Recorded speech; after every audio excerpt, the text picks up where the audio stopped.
It's been a rough few weeks at Salesforce after the departure of 3 top-level executives at the company, and Wall Street's not taking the news well. Shares saw their worst day since 2020 this week, and they're taking a hit this morning after a downgrade from investment firm Baird. The drama, I should say, caught the attention of Mr. Sasi, and that's where we find his take today. You followed this company pretty closely. Yeah, it's, first of all, I have to give a hat tip to Emily Glazer over at the Wall Street Journal.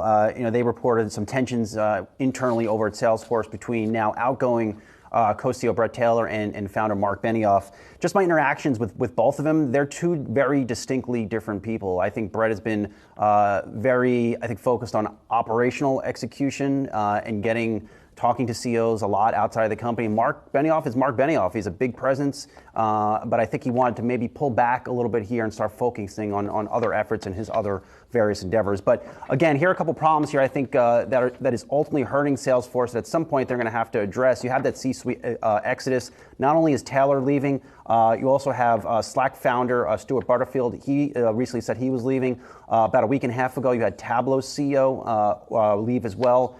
So there's also been a couple other people leave at Slack in addition to. And this comes at a time where the company is really trying to focus on improving its operating margins.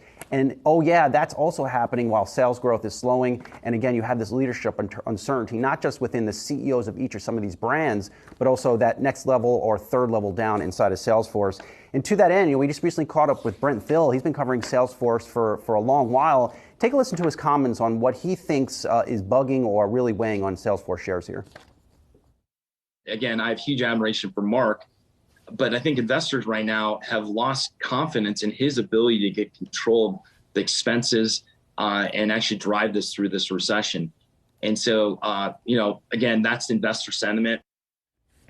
I was thinking back over to Dreamforce. That, of course, is the big Salesforce annual conference. And I asked Mark about the focus on operating profits and operating margins.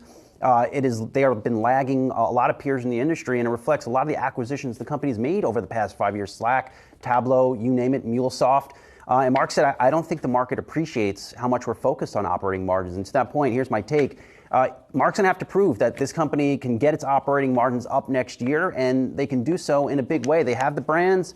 They have the scale, they have the market share, and there I am with Mark Benioff, in those clouds, wanting to see them do well. I mean, this is a good company doing a lot of good, interesting things on the tech front, and they do have a good opportunity to bring those margins up. I think what Salesforce did well very early on was making CRM and SaaS sexy. It was a user interface that people would rather spend mass amount of times in if you had to, if you put that up against Oracle or SAP. But that was now 10 years ago. And so now, for the disruption that they've been able to do, the acquisitions that they've been able to strategically move forward with, and now that next leg of growth that they're trying to initiate, what is the next reinvention for that user experience that's going to really upcycle that next wave of customers that are going to hop into the ecosystem? Well, on the positive side, I think they have successfully integrated Slack with Tableau and MuleSoft and Salesforce. All these products are now being sold in one uniform way. That's good. And there is a lot of innovation coming on a Slack and a MuleSoft and Tableau. But again, they're going to have to drive a lot more of it and perhaps hold off on making that next big acquisition, even though valuations for a lot of companies that they are eyeing